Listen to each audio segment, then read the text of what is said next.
Honourable speaker sir, prime minister अभी आ रहे हैं, respected prime minister, members of the Council of Ministers, UPA chairperson, my leader, Madam Sonia Gandhi, my friends and colleagues. Sir बहुत कुछ बोलने को तो दिल चाहते हैं, लेकिन बोलूं क्या, ये भी सोचते हैं, क्योंकि ये 17वीं लोकसभा की सेशन सत्र की आखिरी दिन, अंतिम चरण पे हम पहुंच चुके हैं। पता नहीं कैसे 5 साल गुजर गए। समय और ज्वार इंतजार नहीं करते। बहुत सारे तजुर्बा हासिल भी किए हैं और दिल कहना चाहते हैं कि जिंदगी में कितने दोस्त आए और कितने बिखर गए। किसी ने 2 रोज के लिए आए, किसी ने 2 कदम चलते ही सांस भर लिए। पर जिंदगी का दूसरा नाम है दरिया, वो तो बस बहते रहेंगे, चाहे रास्ते पे फूल गिरी या पत्थर। The coming to the close of the current Twitter session, which is the last of the 17th Lok Sabha, marks yet an eventful milestone in our parliamentary history. As witnessed on several occasions in the past, the current Lok Sabha too has had its share of tumultuous and also epoch-making events.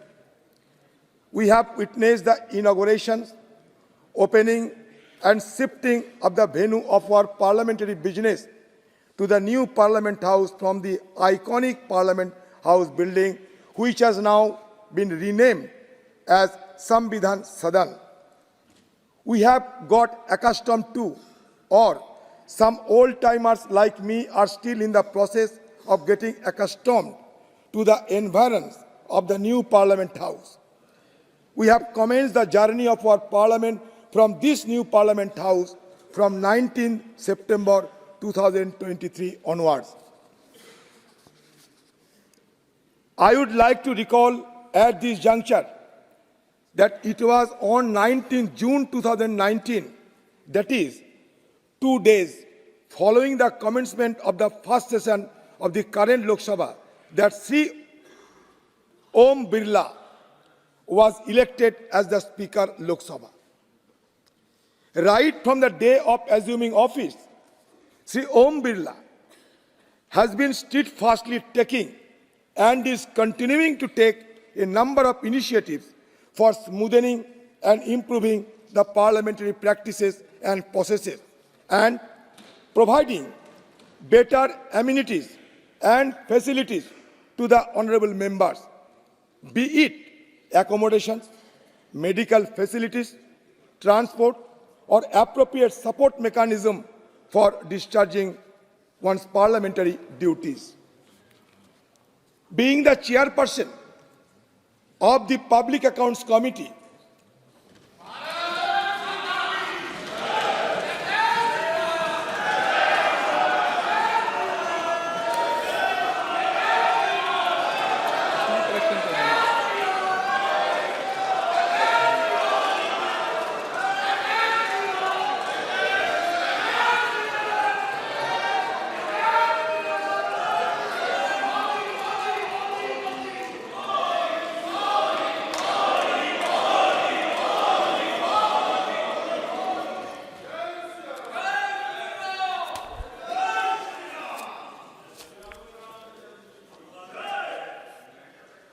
Prime minister साहब, आप उस समय थे नहीं, लेकिन मैंने आपको जिक्र किए हैं।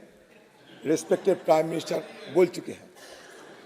Being the chairperson of the Public Accounts Committee, I am particularly grateful to the Speaker for his leadership and guidance in holding the centennial celebrations of the PAC on a grand scale in December 2021. With a 2-day conference of the chairpersons of PACs of state and union territory legislatures, where the attendees included presiding officers of various legislative bodies holding exhibitions in physical and digital formats, and release of the centenary souvenir on the 100-year journey of the PSC by the President of India in the Central Hall of Samvidhan Sadan.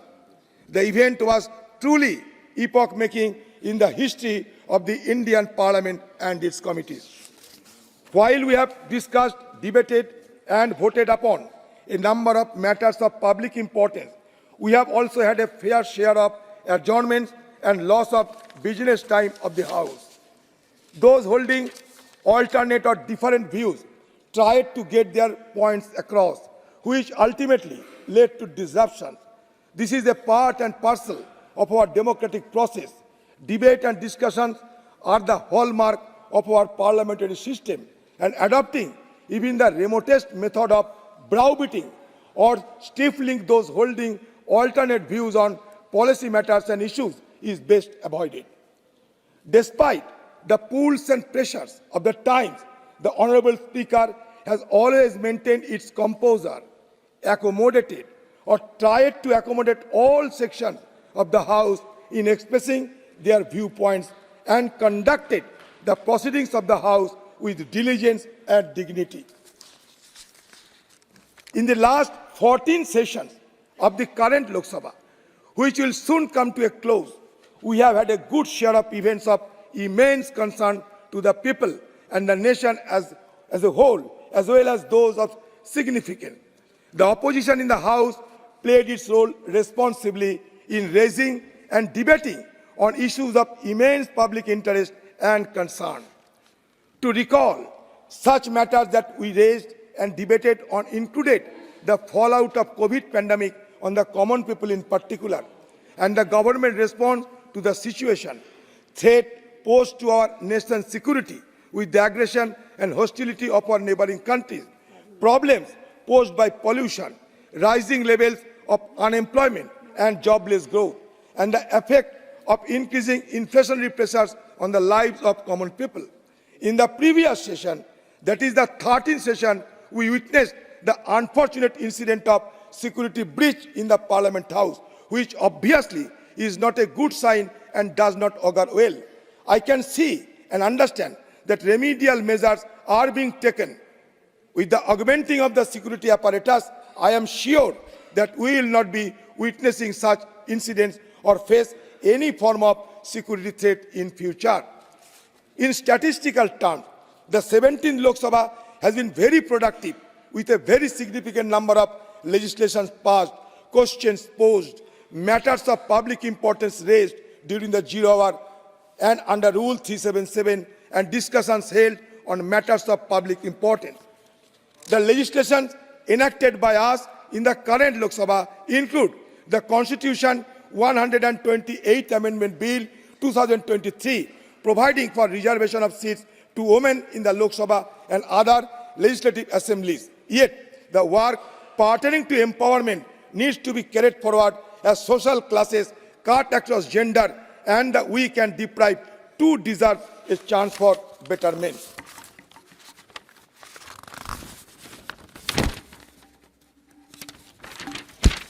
Also, the process of appropriately and elaborately debating and discussing legislations that have a bearing on the lives of the common people at large cannot and should not be undermined in any way. As a responsible opposition, my party has, in course of the last few years, played its due role meaningfully. Sir, मैं एक दूर दराज गांव के एक नुमाइंदे हैं sir. मेरा नेत्री मैडम सोनिया गांधी जी मुझे हिंदुस्तान की नेशनल पार्टी कांग्रेस को सदन के अंदर अगुवाई करने की मौका दिया, इसलिए मैं उनके प्रति आभारी हूं और आप सबके प्रति भी. We have always endeavored to strengthen our parliamentary system of governance and will continue to do so. The glory associated with India's freedom struggle is well recorded and is a remarkable chapter in world history. My party has always stood and fought for preserving, protecting, and upholding our hard-earned freedom and democratic rights, and will always continue to do so. I would at this point like to place on record my appreciation of the immense amount of hard work and labor that the Secretary staff who work under the administrative control of the Secretary General, including the legislative staff, reporters, interpreters, and the security personnel have put in the last few years of the current Lok Sabha and ensured that the session of the House were held with precision and perfection. As the leader of the largest opposition party in the House, I would take this opportunity to express my thanks and gratitude to the Honorable Speaker for his help and support. As I mentioned earlier, the 17th Lok Sabha has been noteworthy and eventful in many ways and will be remembered for its many firsts. I wish to conclude by wishing my colleagues in the House the very best for the coming time. Thank you, sir.